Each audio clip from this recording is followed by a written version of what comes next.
Hello दोस्तों, स्वागत है एक नई कहानी में। आज की जो हमारी कहानी है वो गांव के एक लड़की की और एक लड़का की है। दोनों एक दूसरे से बेहद प्रेम करते थे और उनका प्रेम इतना गहरा था कि जिसका कोई जवाब नहीं। लैला मजनू का प्रेम तो उनके प्रेम के आगे कुछ भी नहीं था। ये कहानी है छत्तीसगढ़ के जसपुर ज़िले के पत्थल गांव की। छत्तीसगढ़ राज्य के जसपुर ज़िले में एक गांव है पत्थल गांव, और पत्थल गांव की एक लड़की थी राजकुमारी नाम की। राजकुमारी नाम की लड़की रायगढ़ में एक जगह है, एक कस्बा हम कह सकते हैं, जिसका नाम है लैलूंगा।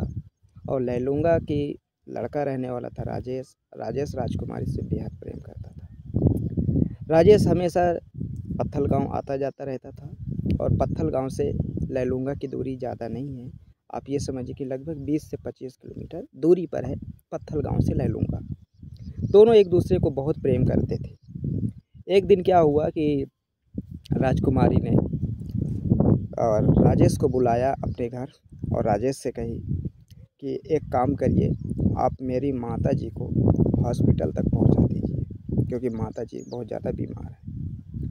राजेश ने दिमाग लगाया कि चलो अच्छा ठीक है, अच्छी बात है, अगर ये बुलाई है तो क्यों ना इसका फ़ायदा भी उठाया जाए और इसकी माँ को भी हॉस्पिटल पहुंचा देंगे।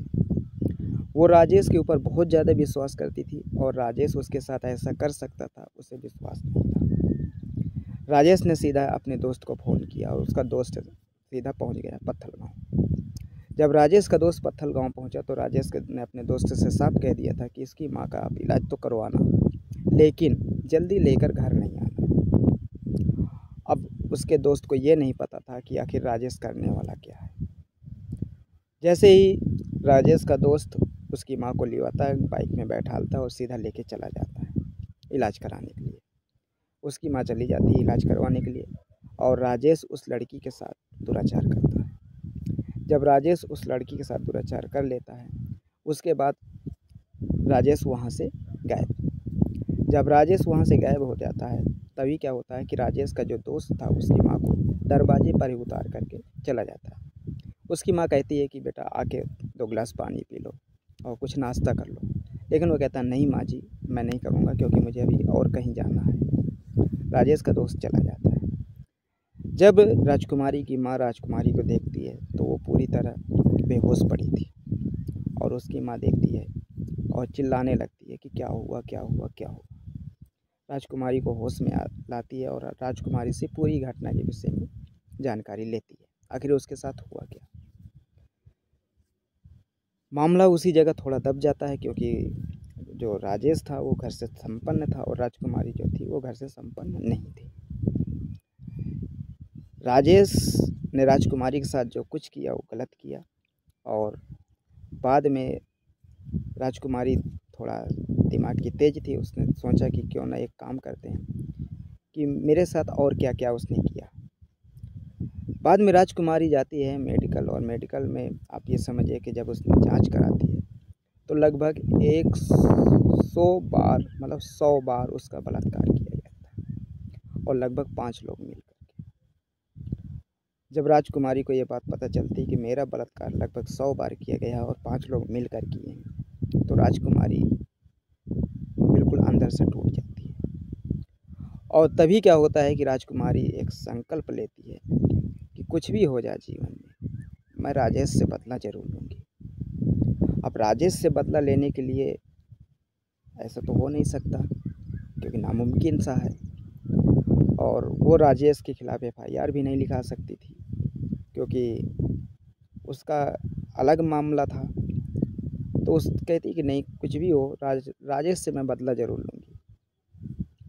और वो लग जाती है जी जान से पढ़ाई में, तन मन धन सब पढ़ाई में लगा देती है। जब तन मन धन सब पढ़ाई में लगाती है तो उसके बाद बहुत सारे एग्ज़ाम देती है। कुछ एग्ज़ाम में उसका फाइनल होता है, कुछ में नहीं होता, और उसका एक ही मकसद था कि मुझे अधिकारी बनना, और कुछ नहीं बनना, केवल अधिकारी बनना। अधिकारी बनना और कुछ नहीं बनना, केवल अधिकारी बनना, और अधिकारी बनकर ही मैं इसका इलाज कर सकती हूँ। छत्तीसगढ़ ऐसे आप जानते होंगे कि थोड़ा पिछड़ा एरिया है, और बेटियों को उच्च लेवल की पढ़ाई के लिए दूर शहर में भेजना वो लोग थोड़ा वो मानते हैं, क्योंकि पता नहीं उनका शोषण हो क्या ना हो। दूसरी बात, राजकुमारी के पिता या माता जी के पास उतना पैसा भी नहीं था कि उसे रायगढ़ या फिर रायपुर या बिलासपुर भेजा जा सके, जहाँ वो अच्छी पढ़ाई कर सके। लेकिन फिर भी वो हार नहीं मानती, घर में किसी प्रकार से संसाधन इकट्ठा करती है और इकट्ठा करने के बाद वो जो सपना देखी थी वो सपना पूरा करती है। और सपना पूरा करने के बाद जब उस मुकाम पर पहुंच जाती है तो सबसे पहले राजेश को ही गिरफ्तार करती है। और संजोग देखिए कि उसकी रैंक ठीक ठाक थी, तो वो ठीक ठाक तरीके से अपने पड़ोसी जो ज़िला था उसका रायगढ़, वहाँ की एसपी बनती है। जब वहाँ की वो एसपी बनती है तो एसपी बनने के बाद वो सीधा जसपुर के एसपी से संपर्क करके, और संजोग देखिए जो लैलूंगा गांव पड़ता है वो रायगढ़ में ही पड़ता है, दोनों जगह से एसपी से संपर्क करके, भाई अपना तो रायगढ़ की है ही है, वो वहाँ की है। संजोग देखिए क्योंकि वो जसपुर ज़िला की रहने वाली थी और जसपुर और रायगढ़ में थोड़ा अंतर है, ज़्यादा नहीं है। और राजेश को गिरफ्तार करती है। जब राजेश को गिरफ्तार करती है तो राजेश से कहती है कि तुमने जो मेरे साथ किया है वो गलत किया था और उसकी सज़ा अब मैं तुम्हें दूंगी। और पूरी जितनी भी मेडिकल रिपोर्ट थी, राजेश कहता है मैंने तुम्हारे साथ क्या किया है, मैं कोर्ट जाऊंगा, ये करूंगा वो करूंगा। उसने कहा कुछ नहीं होने वाला, मेरे पास पूरी रिपोर्ट है। पूरी रिपोर्ट वो पहले से तैयार करवा ली थी और उसके बाद कहती ये देख रिपोर्ट, और राजेश को सीधा जेल भेजती है। जब राजेश को जेल भेजती है, राजेश को जेल भेजने के बाद उसका दिल अंदर से तो टूट ही गया था। और उसके बाद उसने राजेश के जो और 4 दोस्त थे उनको भी गिरफ्तार करवाती है और उनको भी जेल। तो देश में ऐसी तमाम हमारे नारियाँ हुई हैं, लड़कियाँ हुई हैं जो सब कुछ सहने के बाद सफल हुई हैं। तो मैं भारत की तमाम उन बहन बेटियों से यही कहूँगा कि आप में अंदर भी वो क्षमता है, आप किसी का शोषण मत होइए, और अगर आपका कोई शोषण कर रहा है तो उसको मुस्कुरा कर पढ़ाई के साथ जवाब दीजिए, और ऐसा जवाब देना कि उसे जीवन भर याद रहे। दोस्तों, ये सच्ची घटना है, कोई बनावटी कहानी नहीं है। मिलते हैं एक नई कहानी में फिर। जय हिंद। धन्यवाद।